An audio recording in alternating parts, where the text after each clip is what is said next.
Existem certas obras de arte que são verdadeiros portais que te conectam com algo além do ser humano.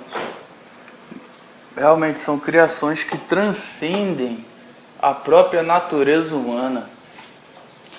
São obras de arte magníficas, obras de arte geniais, que quando você contempla aquele conteúdo, você fica perguntando, caralho, como que algum ser humano conseguiu criar isso, sabe? Você fica pasmo, você fica se perguntando, caralho, isso é muito genial, como que alguém conseguiu criar uma coisa assim?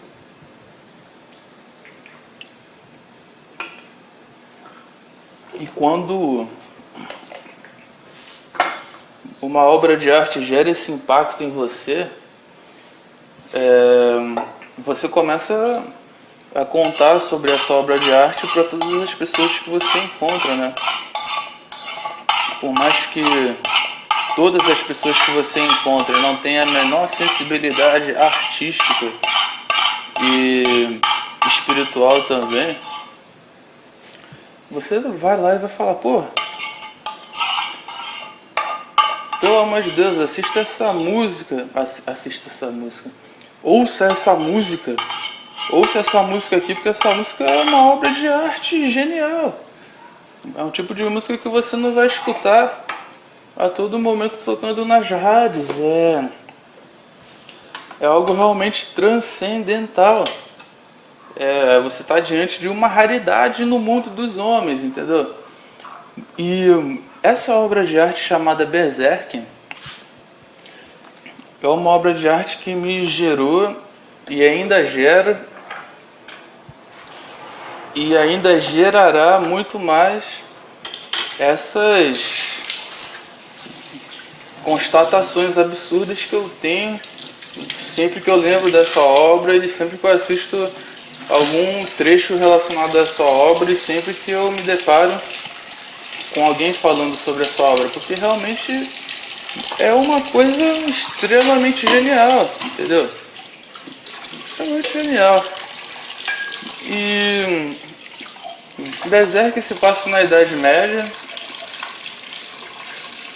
A Idade Média por si só é um palco muito fértil para você criar obras fantásticas, repletas de fantasia, de seres místicos, de seres mágicos.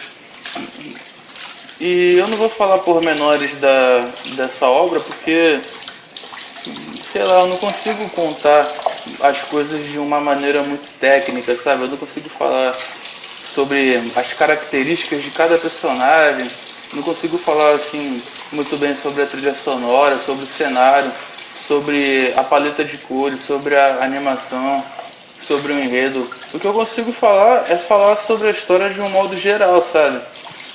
E o Griffith, pô, ele amava o Guts, cara.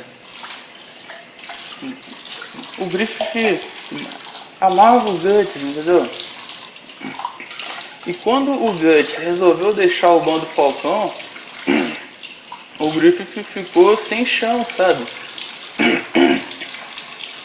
Ele ficou sem saber o que fazer, ele ficou louco. Porque o cara tinha ali um vínculo emocional muito intenso com o Guts, sabe?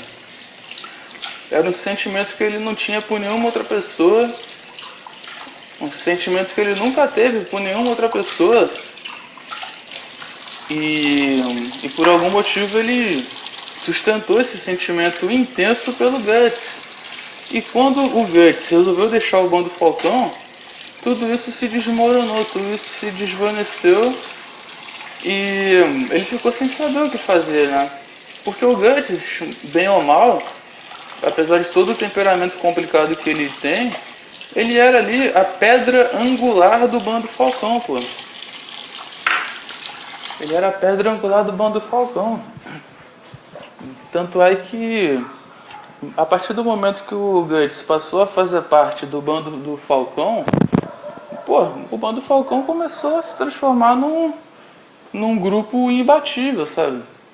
Claro, antes do Guts, o Bando Falcão já era ali um grupo praticamente imbatível, né? Afinal de contas, é um grupo liderado pelo Griffith, entendeu? E o Griffith é uma criatura genial. O cara é praticamente um anjo encarnado, uma criatura sobrenatural que, por, que por algum motivo nasceu no corpo de um homem. E todas as táticas de guerra que o Griffith tinha provavam isso com riqueza de detalhes e com riqueza de eficácia. O Griffith era realmente, ele é uma criatura especial. É um tipo de ser humano que não nasce a todo momento. É uma criatura realmente especial. E, claro, antes do Guts, o Bando Falcão, liderado pelo Griffith, já possuía um certo respeito. O pessoal ali dos feudos, os senhores feudais, os generais ali dos exércitos que protegiam aqueles determinados reinos ali daquela região onde o Bando Falcão passava, pô, o pessoal já sabia que existia algo especial ali, sabe? O pessoal já sabia que existia algo especial ali.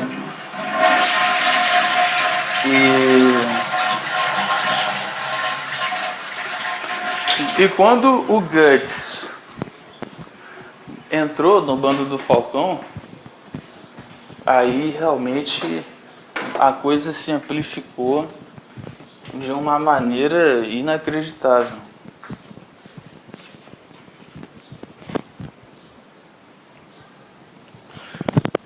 Por quê? Porque o Guts é tão especial quanto o Griffith.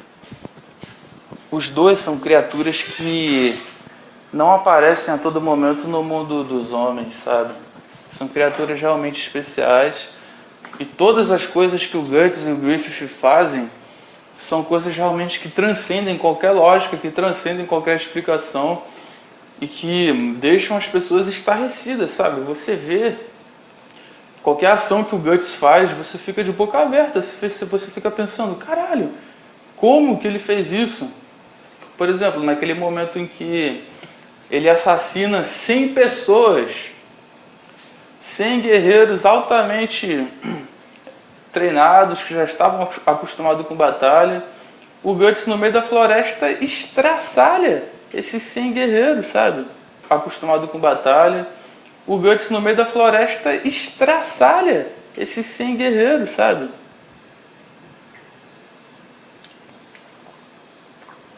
Ele sozinho, no meio de uma floresta mística, no meio assim de um território muito cheio de imprevisibilidades. E ele dá conta do recado. Vão ali 100 guerreiros para matar ele mesmo. E ele mata os 100 guerreiros. Ele sozinho mata os 100 guerreiros, cara. Como que você vai considerar uma pessoa assim como sendo uma pessoa normal? Como sendo uma pessoa comum? Porra, é um cara especial. Tão especial quanto o Griffith.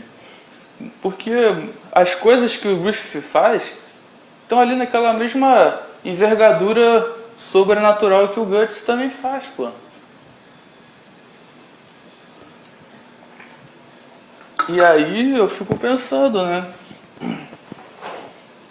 Quando o Griffith encontrou o Guts, logo no primeiro momento em que o Griffith descobriu o Guts, ele já percebeu que havia algo de muito especial naquele homem. Ele percebeu que havia algo realmente de muito diferente naquele cara. E o Griffith, ele tem um sexto sentido extremamente aguçado, sabe? E quando ele bateu os olhos no Guts, ele já percebeu, pô, eu tenho que chamar esse cara pro meu lado. Eu tenho que chamar ele pro Bando do Falcão, porque quando ele entrar no Bando do Falcão, aí a coisa vai deslanchar. Eu vou conseguir alcançar todos os meus sonhos, os meus objetivos, E quem sabe muito mais além do que eu sequer consigo sonhar agora. Porque ele via no Guts realmente um portal para coisas que iam muito além do esperado ali, daquela realidade do Bando do Falcão, sabe? Então, nos 3 anos que o Guts passou a fazer parte do Bando do Falcão, eles deixaram de ser mercenário para se transformar em nobres. Se transformaram em nobres da nobreza, viraram parte da nobreza, da alta nobreza.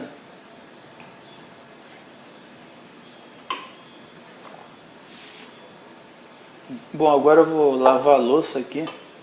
Espero que não faça muito barulho e que dê pra escutar, porque eu realmente tenho que falar sobre essa obra de arte aí, porque é uma coisa que nós não vamos encontrar em qualquer lugar, não. Não é Netflix, YouTube, não é coisa que você encontra em blog, facilmente para baixar. É obra de arte rara, meu amigo. É coisas que marcam a humanidade por conta da raridade da criação que um ser humano conseguiu materializar nesse mundo, sabe? Eu tenho pra mim que a história de Berserk é algo que realmente aconteceu.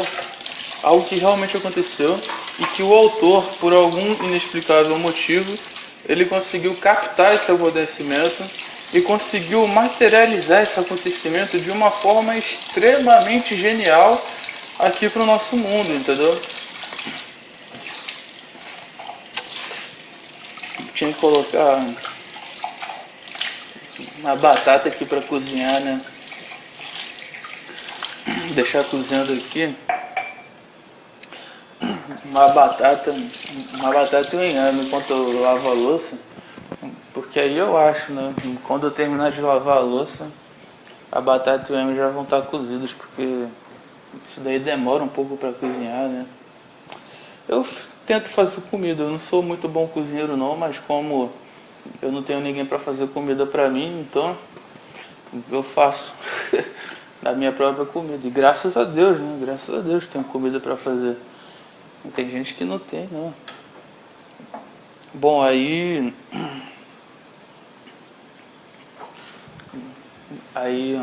eu até esqueci o que eu tava falando.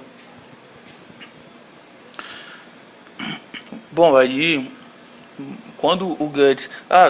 e foi uma coisa muito interessante o processo de adesão do Guts ao Bando Falcão, porque o Griffith teve que ganhar o Guts. Teve que conquistar o Guts. Não foi assim um acordo... Não foi um acordo puramente de business. Sabe, ele teve que batalhar com o Guts, teve que brigar com o Guts. E nesse duelo que ele fez com o Guts, ele venceu o duelo de uma forma extremamente genial, que deixou até mesmo o Guts de boca aberta. E ele ganhou esse duelo contra o Guts. E quando ele venceu o Guts, aparece uma cena muito bonita.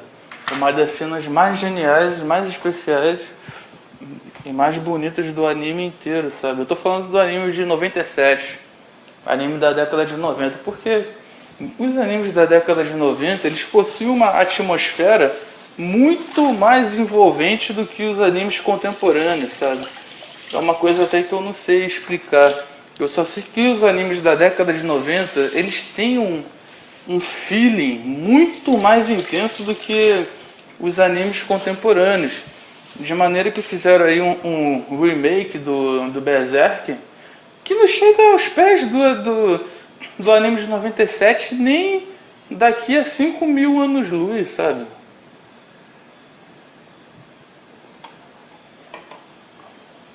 Aquele anime de 97, é um marco na história da humanidade, cara. Aquilo ali é uma obra de arte genial. É como se fosse uma Mona Lisa, sabe?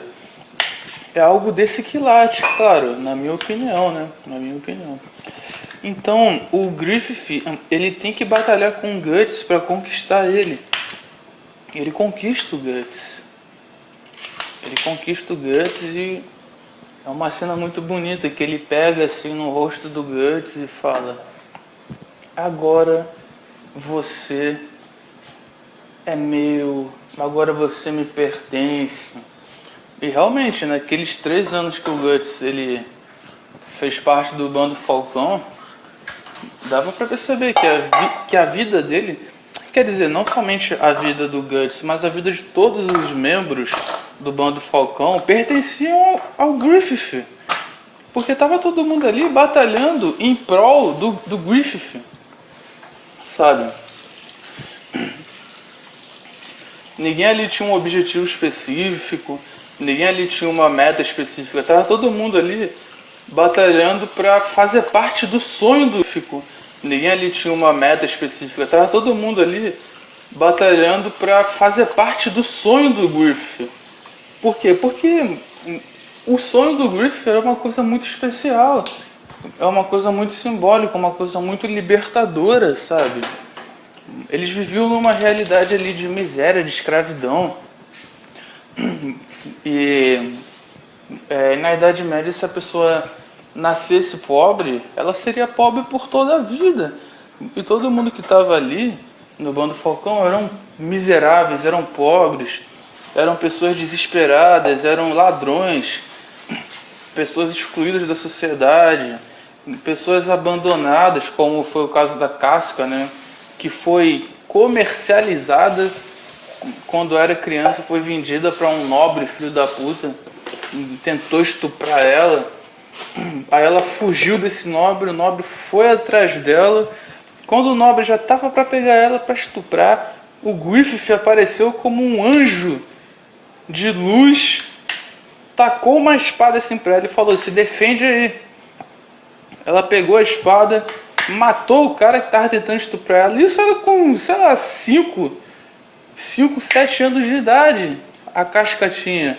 Ela matou o cara e depois pediu para fazer parte do Bando do Falcão. Isso ela tinha, sei lá, 5 anos de idade. O Griffith também era bem novinho. Ele tinha, sei lá, uns 13, 14 anos. Mas ele, mesmo naquela época ele já era o Griffith, sabe? Já era o Griffith ali, entendeu? Já era um anjo, já era uma criatura sobrenatural ali naquela época.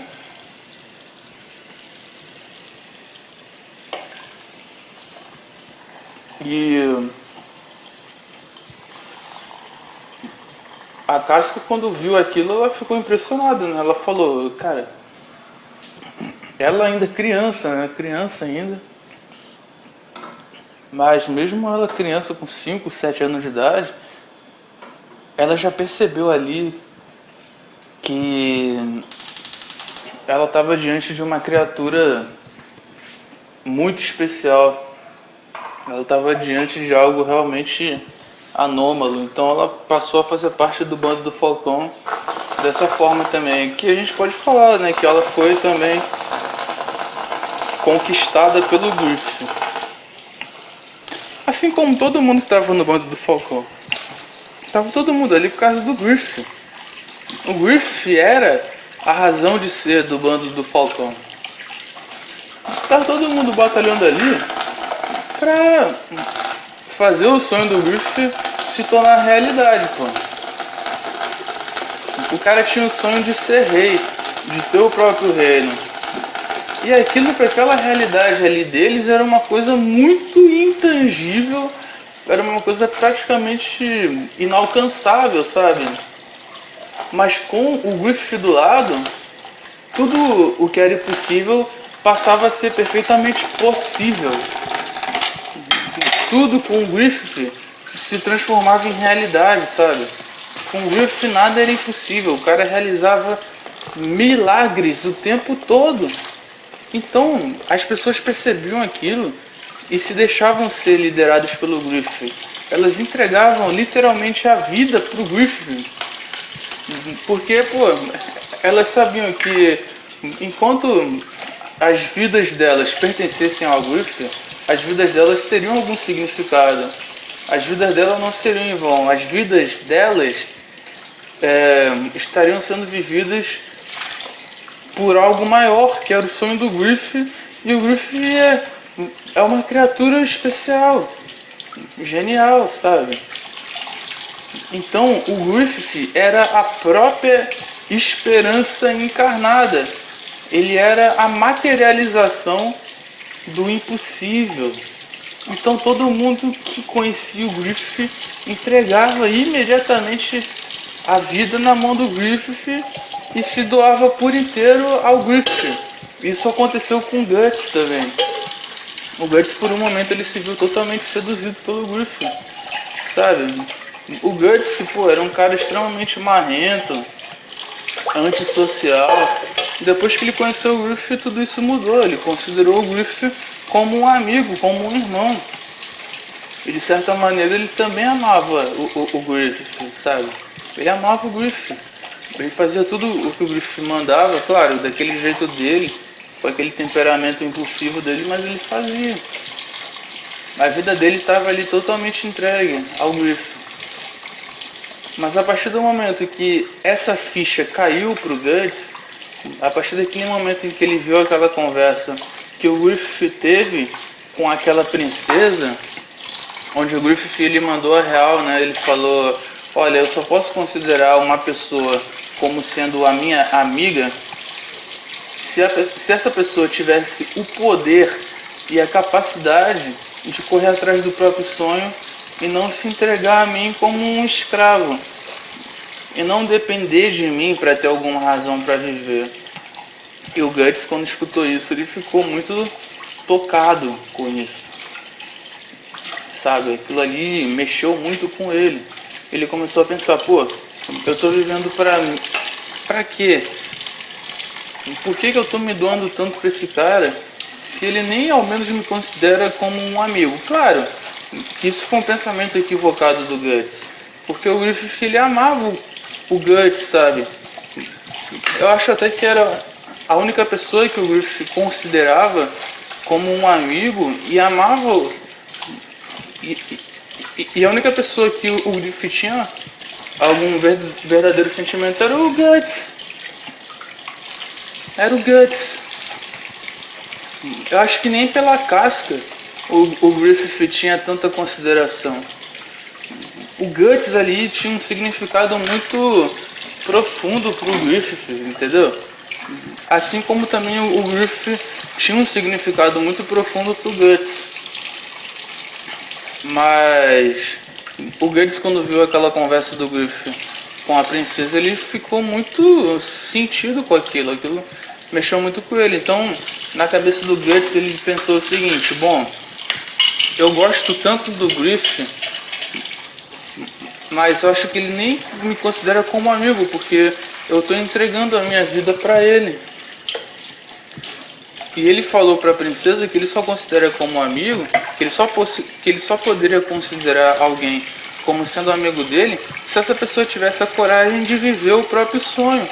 Então, olha só, o amor que o Guts tinha pelo Griffith era uma coisa tão intensa, tão recíproca, tão verdadeira, que ele resolveu deixar o Griffith, resolveu largar o bando do Falcão para encontrar o próprio sonho, para percorrer o próprio sonho, para viver o próprio sonho dele, do Guts.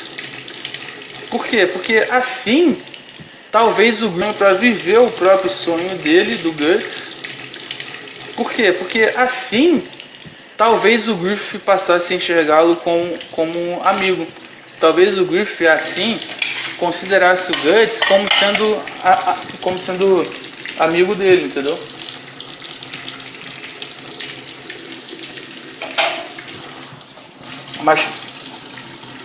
Mas aí tem o seguinte: isso era o que o Guts pensava. Esse pensamento do Guts não condizia com a realidade. Foi uma interpretação equivocada que ele teve a respeito daquela conversa que o Griffith teve com a princesa. E aquilo ali foi um momento muito frágil do Guts. Por quê? Porque, ele tinha acabado de assassinar uma criança, cara. Ele não queria fazer isso, pô. Ele só tinha sido ali encomendado pelo Griffin pra matar aquele filho da puta daquele nobre que tava tentando fazer de tudo pra acabar com o Griffin. Então ele, como, pô, sempre foi muito leal ao Griffin, ele foi lá pra matar aquele cara, aquele nobre lá.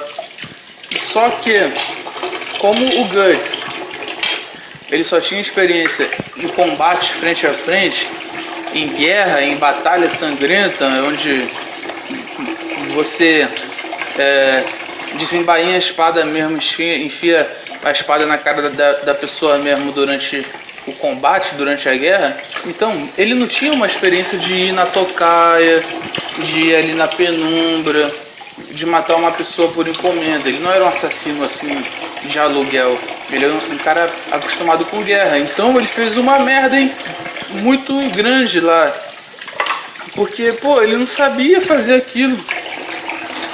Inclusive o próprio Griffith, ele falou pro Guts, uma coisa é você matar uma pessoa durante uma guerra, durante um combate, e outra coisa é você matar uma pessoa durante uma situação comum.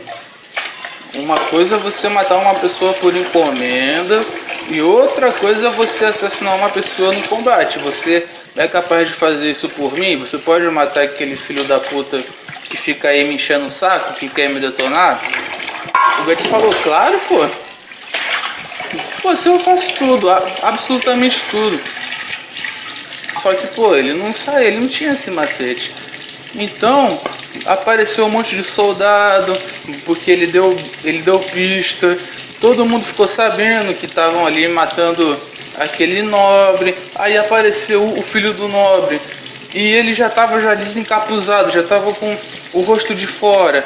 Então ele tinha que matar, ele teve que matar, ó, aquela criança que apareceu ali naquela hora, porque senão ela ia dedurar, ia falar que era o Guts e que era do bando do Falcão, e aí ia estragar toda a estratégia do Griffith, ia melar todo o plano do Griffith.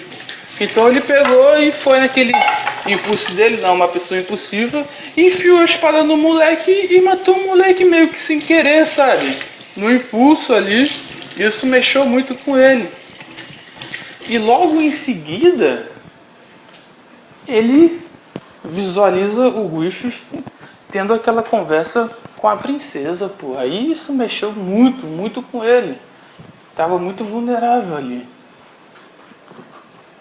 E aí deu no que deu, né? Aí ele acabou largando o bando do Falcão.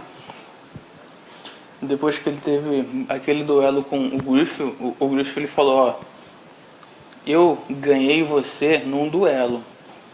Então agora se você quer ir embora, você vai ter que duelar comigo.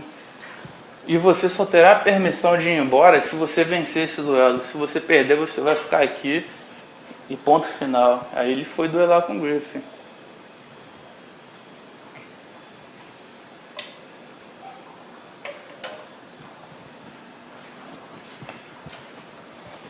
Só que dessa vez ele ganhou do Griffith. E o Griffith não contava com isso, pô. Não contava com isso.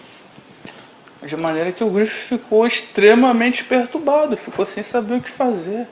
Ele perdeu o chão, porque o Guts era a razão de ser do Griffith. O Griffith era apaixonado pelo Guts.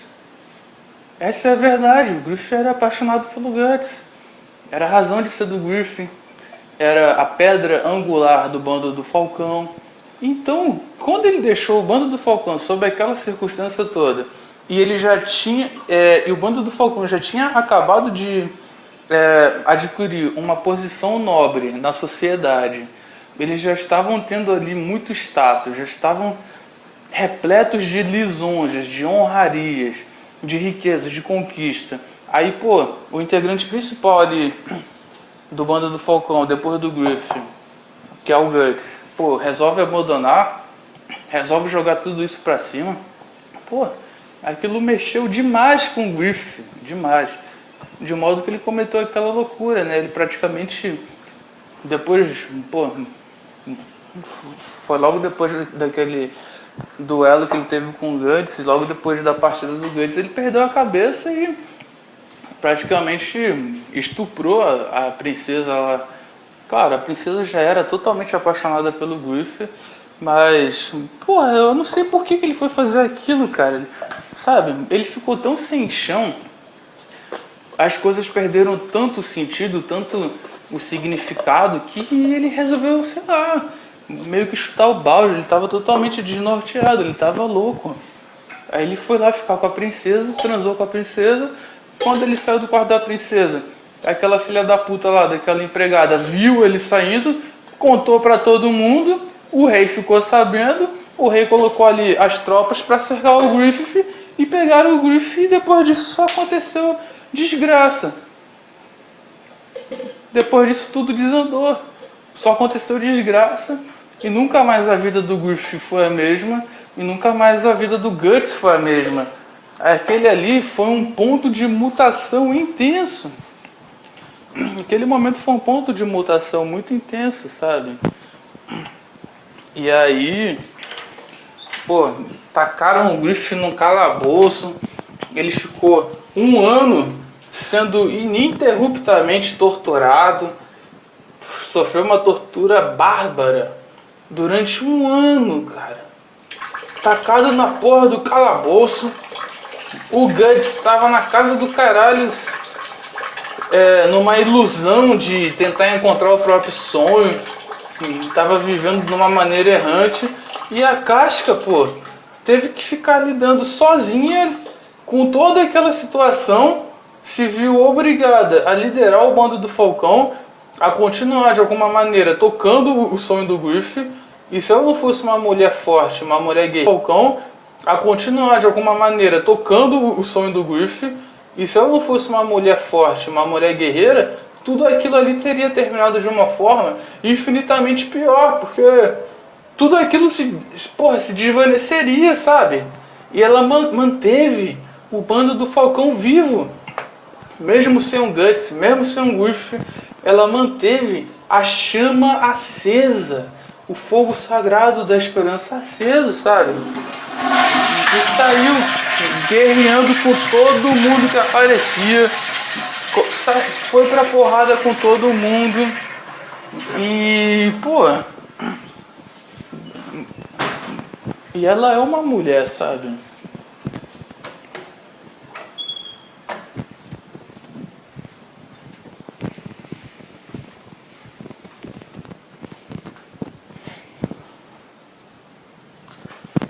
Então todos esses acontecimentos que culminaram para essa tragédia toda, que aconteceu tanto com o Guts, quanto com o Griffith, quanto com a Casca, quanto com todos os membros do bando do Falcão, foi tudo por causa de uma impulsividade do Guts e também por causa de um certo egoísmo do Griffith, porra.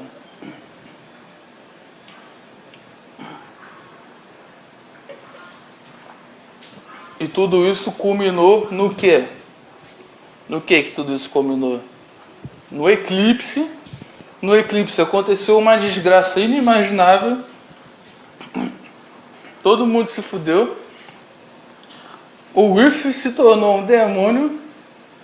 Claro, isso já estava traçado ali na história do Berrelit, do portador do Berrelit. Tudo isso já estava traçado. Já era um destino pré-estabelecido, sabe? Mas sei lá, de repente poderia acontecer de uma forma menos pior, porque tudo se desandou de uma hora para outra, sabe? Tudo que parecia que estava sendo assim um milagre acontecendo, o bando do Falcão se tornando nobre, prosperidade, porra, o Griffith conseguindo conquistar o sonho dele, tudo isso da noite pro dia, simplesmente desaparecer, ser transformado em tragédia. Cara, eu não sei. Acho que poderia ter sido de uma forma menos pior, sabe? Bom, o fato é que tudo isso culminou no eclipse. Do eclipse, praticamente todo mundo do bando do Falcão morreu. Só não morreram a Casca e o Guts por causa de um milagre Só não morreu o Rickert por causa de um milagre também, porque ele não participou do eclipse, ele estava no outro lugar. E sei lá, velho. Mas é justamente por isso que Berserk se transformou numa obra de arte genial e imortal, especial, sabe? Justamente por isso, porque quem imaginaria que aconteceria tudo isso dessa forma como aconteceu? Ninguém conseguiria imaginar isso, só o autor mesmo. E o autor é um ser humano iluminado por ter conseguido colocar isso aqui pro nosso mundo, sabe? E eu acho que isso é uma história que já existia. É algo que ele captou aí na nuvem de dados e conseguiu materializar isso pro nosso mundo. O cara é um gênio, pô. Berserk é uma obra de arte genial, tá no quilate de uma obra do Leonardo da Vinci, do Michelangelo, de um Botticelli, de um Mozart, de um Beethoven, de um Pitágoras, de Platão, Aristóteles, Heráclito, sabe?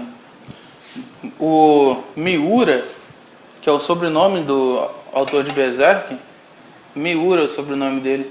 Pô, esse Miura é um gênio, porra. É um gênio, o cara tá no mesmo degrau ali do Albert Einstein, pô. Do Nikola Tesla, do Leonardo da Vinci, o cara é um gênio. Ter criado isso, o cara é um gênio, não tem outra palavra para descrever uma pessoa dessa. O Berserk é uma obra de arte genial. É lindo, é impressionante, é especial.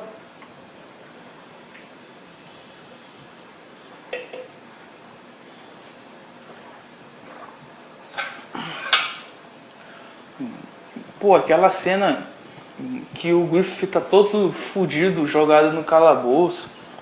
Ele tem aquele insight a respeito do tempo e a eternidade. Aquela reflexão que ele faz ali naquele calabouço é uma coisa linda demais. E é uma coisa que até, sei lá, meio baseada num conhecimento místico sobre o tempo e a eternidade. Ele fala, pô, há quanto tempo eu estou aqui jogado nesse calabouço? Da mesma maneira que parece que estou aqui há 1 minuto, sinto que estou aqui uma eternidade inteira. Então, a partir disso você já fica sabendo que a eternidade é uma espécie de instante eterno. É um único momento perene que se propaga de uma maneira fora do tempo, de uma maneira infinitamente, de uma maneira eterna, sabe? Pô, isso é lindo demais, cara. Pô, muito bonito isso, cara. Inclusive, acho até que tem um vídeo no meu canal que mostra exatamente essa cena. E logo em seguida aparece algumas criaturas sobrenaturais do outro mundo e eles saudam o Griffith todo fudido, jogado naquele calabouço. O cara tem essa percepção sobre o tempo e a eternidade.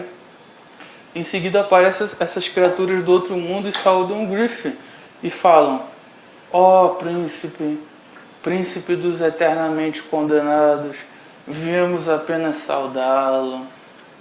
Aí depois aparece aquele apóstolo que eu esqueci o nome e fala, sei lá, de uma maneira meio telepática, de uma maneira meio, não sei como, sobrenatural. Ele fala pro Griffith: nos encontraremos no outro mundo, somos o teu povo. Porra, aquilo é bonito demais, cara. Por mais diabólico que seja, aquilo é bonito demais, cara. Sabe? E é por conta desses pormenores que Berserk é uma obra de arte incrível, cara. E aquela outra cena que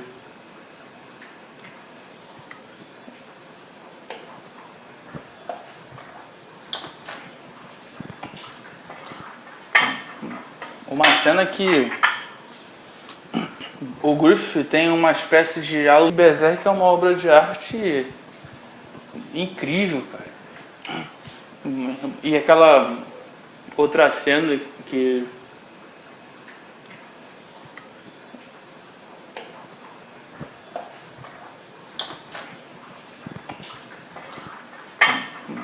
uma cena que o Griffith tem uma espécie de alucinação. Ele enxerga ele mesmo no passado, sabe? Naqueles tempos áureos, quando ele era um grande guerreiro, um anjo, uma pessoa especial, que estava conseguindo conquistar o mundo inteiro.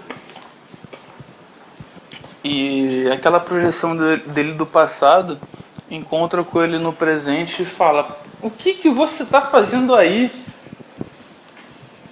O que você está fazendo aí, tremendo e com medo?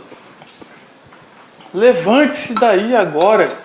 Aí aparece um castelo assim no horizonte, e o Griffith do passado fala pro Griffith do presente: o teu sonho é aquele ali, você tem que ir pra lá, é lá que você tem que estar, pô. Aí aponta pro castelo. Aí o Griffith do presente todo fudido, sem os tendões da mão, sem os tendões do pé, mesmo assim ele bota ali as rédeas do cavalo e chicoteia o cavalo começa a andar, e ele vai andando ali naquela carruagem na direção daquela miragem do castelo, e aí de repente ele tropeça, cara. A carruagem vira, ele cai no chão, o Guts vai atrás dele, a Casca vai atrás dele para socorrê-lo, e de repente aparece um monte de demônio e acontece o eclipse, e ele brande o Berrelite, e aí tudo se desmorona, caralho. Aquilo ali é uma cena impressionante, pô. Uma cena de obra de arte genial. Uma outra cena genial foi aquela cena em que o Guts e a Casca fazem sexo no meio de uma gruta, no meio de uma floresta virgem, pô. Eles fazem aquele sexo ali, sabe? E começam a fazer juras de amor eterno um ao outro. Eles se entregam de uma maneira muito profunda, sabe? Porque também, eu acho que desde o início a Casca estava apaixonada pelo Guts, sabe? Porque todo aquele ódio, toda aquela raiva que ela sentia pelo Guts, tudo, pô, sei lá, tudo aquilo ali nutria um sentimento de amor velado pelo Guts, sabe? E geralmente é isso que acontece. Quando a pessoa ela detesta muito uma outra pessoa, quando odeia muito uma outra pessoa, é porque na verdade ela possui um amor por aquela outra pessoa, sabe? E da mesma maneira, quando uma pessoa ama muito uma outra pessoa, você pode ter certeza que a contraparte desse amor é ódio. Toda pessoa que é capaz de amar ardentemente uma outra pessoa também é capaz de odiar ardentemente essa mesma pessoa. Então a Casca odiava tanto o Guts que ela amava o Guts. Era apaixonada pelo Guts. Isso se manifestou de uma forma muito intensa naquele encontro que eles tiveram na floresta, sabe? E o Guts também, né? O Guts, ele tinha um pé atrás com a Casca. Ele batia de frente direto com a Casca. Mas, pô, o cara também era apaixonado pela Casca. E qualquer homem se apaixonaria pela Casca. Qualquer homem heterossexual se apaixonaria por uma mulher daquela, porra.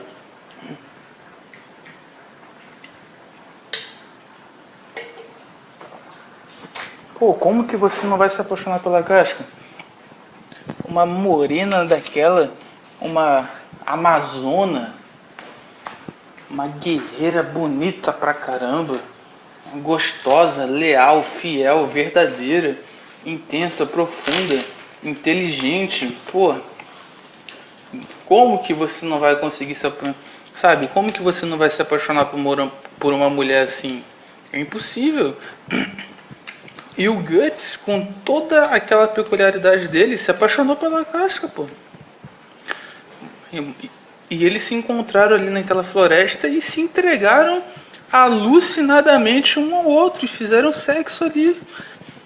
E o Guts, ele falou pra Casca, ó, eu quero ficar com você por toda a eternidade, quero ficar milênios com você. E a Casca, ela falou isso também, né? Falou, porra, se eu soubesse que era tão bom ficar contigo, eu já teria me entregado há muito tempo pra você, pô. De maneira que quando o Guts, ele sai do bando do Falcão e quando ele volta e reencontra a Casca, a primeira reação da Casca foi, pô, tentar matar o Guts, né? Mulher braba da porra, ela foi lá bater no Guts, sabe? Mas o amor dela pelo Guts, a paixão, a tara, o tesão pelo Guts era tão grande que ela esqueceu aquilo e se entregou pro Guts e eles se beijaram no meio de uma ponte sobre o som de uma queda d'água de uma cachoeira e foi uma coisa magnífica também essa cena. E essa é uma das cenas que fazem Berserk ser Berserk, ser uma obra de arte, sabe? Eu tô aqui fazendo comida.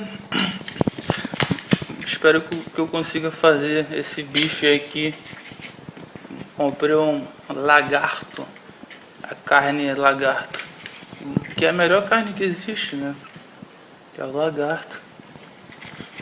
A melhor carne que existe. Vou fazer um bifão aqui de lagarto. Vou fazer um bife acebolado.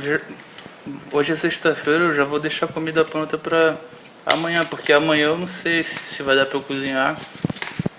A minha irmã, geralmente sábado, ela faz as comidas dela, então eu já vou fazer agora, né? Aproveitar que, sei lá, devem ser 4 horas da tarde, por aí. Devem ser 4 horas da tarde agora. Vamos ver se vai dar tempo de eu cozinhar aqui. Mas então é isso, cara. Berserk é uma coisa assim, inacreditável. É inacreditável que uma pessoa tenha conseguido materializar uma obra dessa magnitude, sabe? E agora eu vou falar uma coisa que talvez seja um sacrilégio, mas eu acho que Berserk teria que ter coisas que te levam além. Bom, não sei se eu vou comer agora ou se eu vou botar essa carne pra fritar, pra fazer primeiro. Acho que eu vou botar essa carne pra fazer primeiro. Mas antes eu vou cortar uma cebola pra fazer essa carne com cebola, né? Vou cortar a cebola, depois eu vou ligar o fogo ali e botar a frigideira. Aqui tem uma frigideira boa, uma frigideira que ela é muito boa. Porque tem frigideira que a comida fica grudada na frigideira, sabe? Essa frigideira aqui não, essa frigideira aqui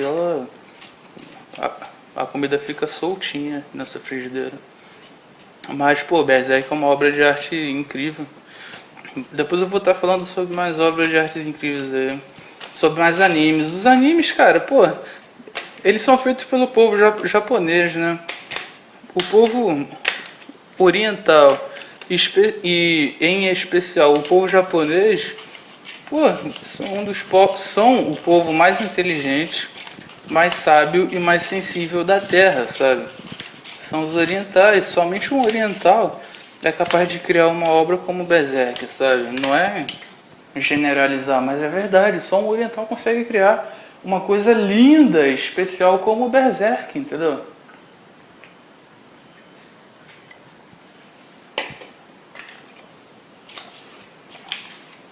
Pô, Berserk é genial demais, entende?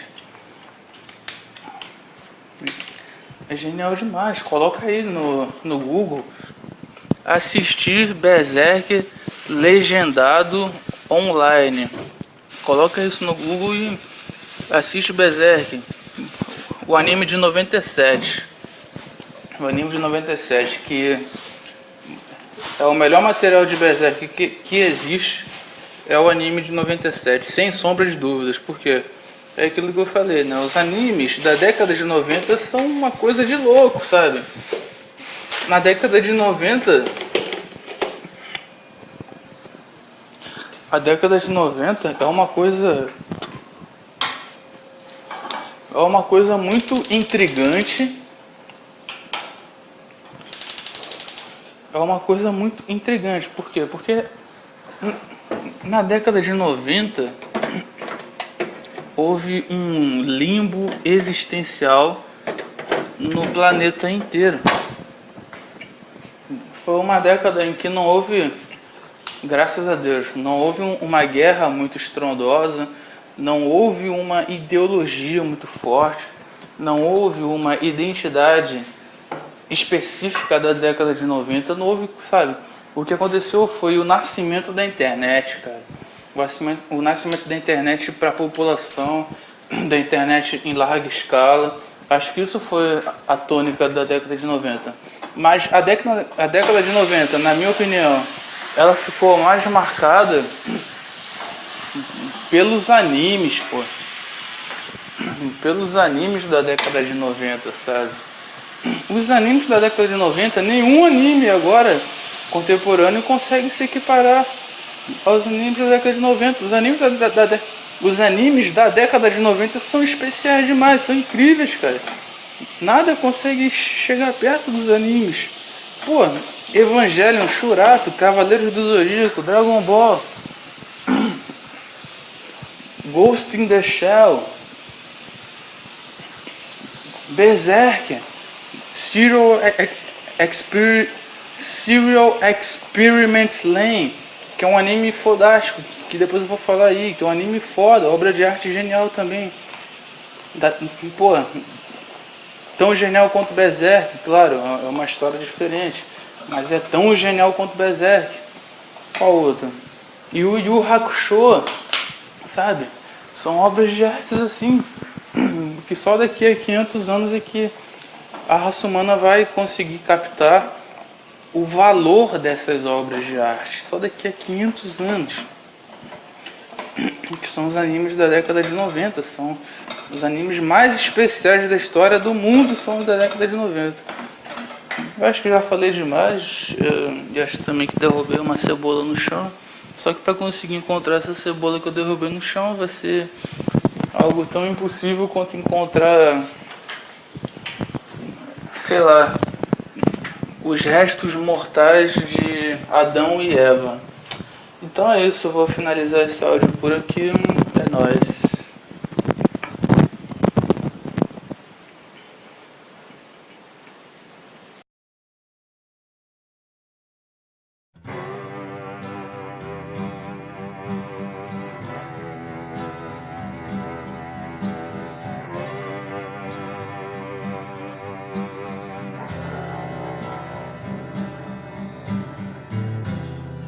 Looking back, the morning comes to find your face in your grass. Take the moonlight, by the tail to any side, just shouting. What is there? It's just the same. What is trying your crown? I'm smelling my grass, walking back so where my grass you're fading.